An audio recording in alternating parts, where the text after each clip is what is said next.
La génération actuelle se laisse influencer beaucoup plus par la richesse. La richesse ou le bien est en train d'influencer plusieurs décisions dans notre génération et dans ce monde. C'est comme ça que vous allez vous rendre compte d'une chose. Par moment, il y a certaines personnes, même pour prendre des décisions, même pour faire des choix, au fait, ils sont en train de se baser sur la richesse d'abord. Il y en a même pour venir au culte, la personne prend son temps pour regarder. Bon, je préfère aller dans une église où quand même il y a de moyens, dans une église où j'ai trouvé qu'il y a des véhicules à l'extérieur. Donc nous allons nous rendre compte que plusieurs personnes sont en train de courir derrière au fait la richesse. Ce n'est pas mauvais de chercher la richesse, ce n'est pas mauvais de chercher l'argent, ce n'est pas mauvais de chercher le matériel. Mais ce que le Seigneur est en train de vouloir, c'est que le bien qu'il nous a donné, c'est que ces richesses qu'il nous a données, que nous puissions utiliser cela pas pour nos propres profits, mais pour lui. Que nous puissions utiliser ce qu'il nous a donné pour sa gloire.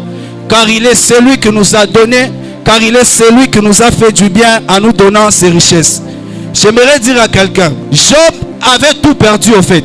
Si nous lisons dans Job 1:21, par moment tu te retrouves aussi dans la situation comme Job. Quelle est la décision que tu as eu à prendre? Job ne pouvait plus rien avoir au fait.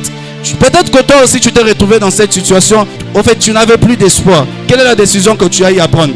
Il y en a, là je sens que pour moi, j'étais bien délécha. Et puis, je n'ai plus rien. Job a perdu ses biens. Job a perdu sa richesse. Il a perdu ses enfants. Mais Job est resté fidèle, même dans le moment où il n'avait plus rien. Même dans le moment où il a tout perdu. Job s'est attaché à l'Éternel.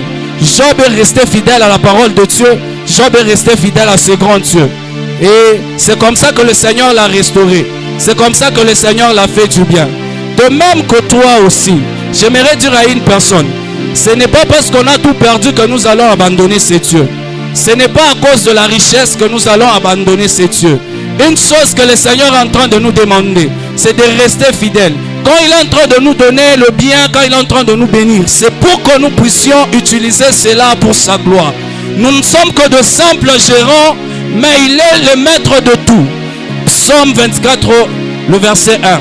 C'est à l'Éternel qu'appartient la terre et tout ce qu'elle renferme. Le bien, quelles que soient en fait les histoires que renferme la terre, toutes sortes de richesses. Tu es en train de travailler, n'est-ce pas? Tu es en train de travailler. Combien de promesses que tu as fait à l'Éternel avant de commencer ton travail? Tu es celui qui a dit à Dieu, Seigneur, moi si tu me donnes un boulot, je vais faire ça pour toi. Depuis que tu as pris cette promesse, cet engagement, est-ce que tu es resté fidèle? Dieu, Seigneur, je vais demeurer partenaire. Le Seigneur t'a donné. Aujourd'hui, regarde-toi, est-ce que tu es resté fidèle? Est-ce que tu es resté fidèle? Le Seigneur t'a donné, tu as demandé, oui, le Seigneur t'a exaucé. Mais aujourd'hui, est-ce que tu es resté fidèle? Tu sais bien que dans ton quartier, il y a des gens qui n'ont pas de transport par moment pour aller à l'église. Mais le Seigneur t'a donné ces véhicules-là. Qu'est-ce que tu en fais? Et après, lorsque le Seigneur va tout retirer, tu vas dire que non, mon Bashkounion est bien. Le Seigneur est en train de nous bénir pour que nous soyons fidèles à son œuvre.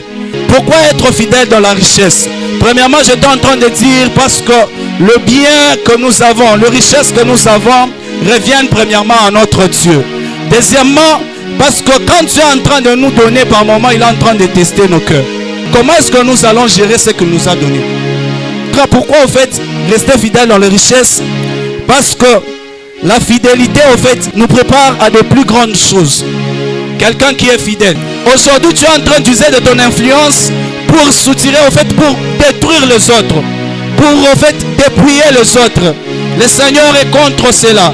Je suis en train de parler à un cœur qui a pris des engagements et qui a dit à Dieu, Seigneur, moi si tu fais ça dans ma vie, je vais te servir. Seigneur, moi si tu me bénissais, je serai là. Seigneur, moi si tu me restaurais, je serai là. Si tu bénissais ma famille, si tu me donnais un véhicule, je suis en train de dire à quelqu'un, c'est le temps que le Seigneur veut que tu puisses lui servir avec ce qu'il t'a donné.